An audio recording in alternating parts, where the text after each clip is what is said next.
Hi friends, எல்லாரும் எப்படி இருக்கீங்க? நான் உங்களுக்கு குக்கிங் வித்துச்சுன்னா இன்னைக்கு என்ன பார்க்க போறோம்? ஒரு அருமையான ஸ்நாக்ஸ் தான் பார்க்க போறோம். என்னன்னா மசாலா பீனட். அதை நம்ம எப்படி நல்லா கிறிஸ்பியா செய்ய போறோம் இந்த வீடியோல பார்க்க போறோம். முதல்ல வந்து நம்ம அதுக்கு என்ன பண்றதுன்னு பார்க்கலாம். முதல்ல வந்து என்னென்ன சேர்க்கலாம்னு பார்க்கலாம் வாங்க.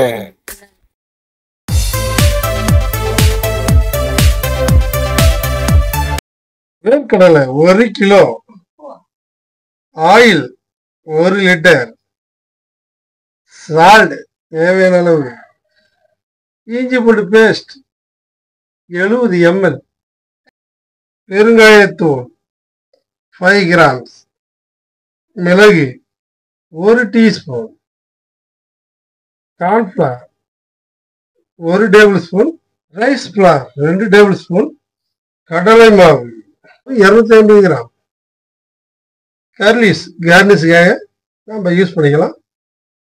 நாம இதை எப்படி ரெடி பண்றதுன்னு பார்ப்போம். பூண்டு ஒரு 10 பல்லு எடுத்து வச்சிருக்கேன். எதுக்குன்னா இதை நம்ம கிரஷ் பண்ணி ஆயிலில் போட்டோம்னா அவ்வளோ ஃப்ளேவராக நல்லா இருக்கும் ஸ்நாக்ஸ். அதுக்காக வந்து நம்ம பூண்டு எடுத்து வச்சிருக்கோம். மிளகை வந்து சின்ன உரலில் போட்டு நல்லா 3-4 குறைன்னு நம்ம உடச்சி பகோடோட சேர்த்துக்கலாம். அடுத்தது நம்ம பூண்டை வந்து கிரஷ் பண்ணிக்கலாம். இதே மாதிரி நம்ம என்ன பண்ணுறோம்னா பூண்டை வந்து நசுக்கிக்கலாம். பவுலில் நம்ம வச்சுக்கலாம். இப்போ மசாலா எப்படி ரெடி பண்ணுறதுன்னு பார்ப்போம். நம்ம வந்து முதல்ல வேர்க்கடலையே சேர்த்துக்கலாம். கடலை மாவு, மிளகு, cornflour, chilli powder, rice flower அதான் அரிசி மாவு எல்லாத்தையும் நம்ம சேர்த்துக்கலாம். நாம் வந்து இதில் சில்லி பவுடர் சேர்க்கறதால கலர் அதே கொடுத்துட்டோம். நம்ம வந்து எக்ஸ்ட்ரா வந்து கலர் பவுடர் சேர்க்க தேவை. பெருங்காயத்தூள் சேர்த்துக்கலாம். இஞ்சி பூண்டு பேஸ்ட் சேர்த்துக்கலாம். தேவையான அளவுக்கு சால்ட் வந்து சேர்த்துக்கலாம். ஒரு 1.5 டீஸ்பூன் அளவுக்கு ஆயில் சேர்த்துக்கலாம். கர்லிஸ் இதே நம்ம சேர்த்துக்கலாம். அதான் சேர்த்தாச்சு. நம்ம வந்து தேவையான அளவுக்கு தண்ணி வந்து சேர்த்து மிக்ஸ் பண்ணிக்கலாம். நம்ம மிக்ஸ் பண்ணிக்கிறோம்.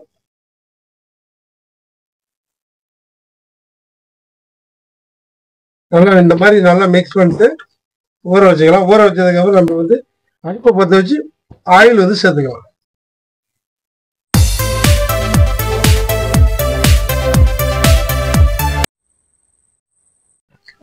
வானலை வச்சு ஆயில் ஊற்றிக்கலாம். ஆயில் வந்து நல்லா சூடாயிடும். சூடானதுக்கு அப்புறம் நம்ம பீனட் மசாலாவை சேர்த்துக்கலாம். நல்லா ஆயில் சூடாயிருச்சு. அதுக்கப்புறம் நம்ம வச்சுருக்க பீனட் மசாலாவை சேர்த்துக்கலாம்.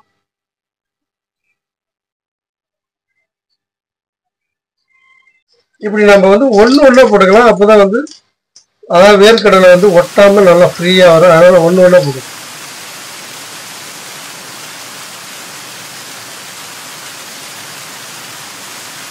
நம்ம என்ன பண்ணுறோம்னா ஒன்று ஒட்டாமல் அப்படியே நம்ம உடச்சி லைட்டாக தட்டிக்கலாம். அப்போ தான் வந்து நல்லா அருமையாக இருக்கும். மாதிரி நல்ல கலர் செவக்கிற அளவுக்கு நம்ம வந்து ஃப்ரை பண்ணி அப்படியே வேர்க்கடலையோடைய வாசனை வந்து வர ஆரம்பிச்சிருச்சு. பூண்டு காஞ்சிருச்சுன்னு ஃபீல் பண்ணாதீங்க. நெய்யில் வறுத்துட்டு இட்லி பொடியோட சேர்த்துக்கலாம். அப்படியே ப்ரௌன் கலரில் பாருங்க வந்துருச்சு. அதுக்கப்புறம் நம்ம ஒரு பிளேட்டில் வந்து எடுத்து வச்சுக்கலாம். அதுக்கு முன்னாடி வந்து லைட்டாக கர்லிஸ் வந்து சேர்த்துக்கலாம். சேர்த்துட்டு அடையாளி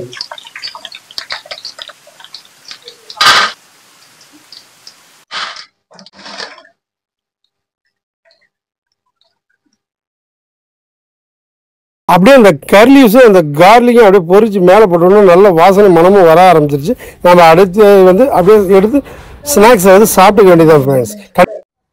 கண்டிப்பாக இந்த வீடியோ உங்களுக்கு பிடிச்சதுன்னா ஒரு லைக் பண்ணுங்க, கமெண்ட் பண்ணுங்க, சப்ஸ்கிரைப் பண்ணுங்க. மறக்க அடுத்து நல்ல வெரைட்டிஸில் செஞ்சுக்கலாம். Okay bye.